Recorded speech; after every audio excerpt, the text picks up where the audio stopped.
রাজনীতি এমন একটা সাবজেক্ট যেটা নিজের থেকে ভালোবাসাটা আসতে হবে। রাজনীতি is not a common subject, এটা সবাই আমরা পড়েছি বা সবাই খুব অভ্যস্ত বা সবাই কমফোর্টেবল, তা নয়। রাজনীতি ইজ ভেরি সিলেক্টিভ সাবজেক্ট। কিন্তু এবারে যেহেতু আমি রাজনীতিটা পড়ছি বা আমি রাজনীতির সঙ্গে যুক্ত আছি বলে তার মানে এটা নয় কি সবাই রাজনীতির সঙ্গে, আমার বন্ধু বান্ধবরা আমাকে অ্যাকসেপ্ট করে নিয়েছে। তাদের নিজস্ব মতামত থাকতে পারে এবং আমার মনে হয় এটা, ডোন্ট টেক মি আদারওয়াইজ,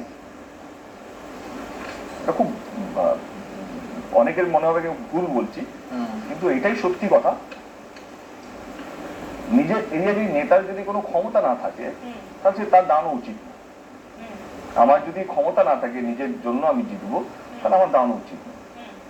তো আমি এটা বিশ্বাস করি। তারপর দল যদি পাঠায় সেটা দলের ব্যাপার, কিন্তু ব্যক্তিগতভাবে আমাকে জিজ্ঞেস করি যে দেব কি চায়।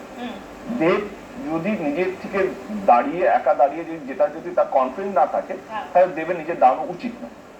তো সেই জন্য আমার কোনোদিনও মনে হয়নি, আমাকে প্রায় বলে যে তুমি রুক্মিণীকে পাঠিয়ে দাও। আমি 10 বছরে রুক্মিণীকে আমি সবসময় পলিটিক্স থেকে দূরে রেখেছি।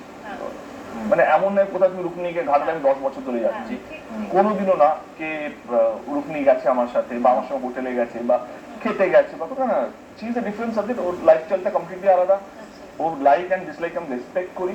এবং কোন অভিনেতা অভিনেত্রীকে মানে আমি কোনোদিনও মনে হয়নি যে তাকে তার সো কল্ড পপুলারিটিকে আমি আমার জন্য ইউজ করবো না। দেব, তাহলে এই তোমায় যে গোটা রাজ্য জুড়ে প্রার্থীদের মধ্যে টানাটানি হচ্ছে যে দেব কার হয়ে প্রচার করবে, তাদের কনফিডেন্সে ঘাটতি আছে। আমি বলছি দল, আর দল যদি ডিসাইড করে। তাই তো দলের কনফিডেন্স নেই, সব জায়গায় দেখতে পাঠা দেবে না, এটা তো আমার দলের, দেখো দলের একটা উইকনেস তো থাকে, সব জায়গায় তো দল পাওয়ারফুল না, সমস্ত দল মানে সেখানে চাইবে দেবকে নিয়ে। এবার সেই জায়গা থেকে যদি মনে হয় কি দেবের যে গ্রহণযোগ্যতা, আবার একটা জিনিস কি তার যে কোনো সেলিব্রিটি বা বড় নেতার যদি গ্রহণযোগ্যতা আছে, তার যাওয়াতে যদি ভোট যদি ইনফ্লুয়েন্স করতে পারে, ভোট পার্সেন্টেজ যদি বাড়াতে পারে, তো তারা যে সিদ্ধান্তটা নেবে সেটাও ভুল না।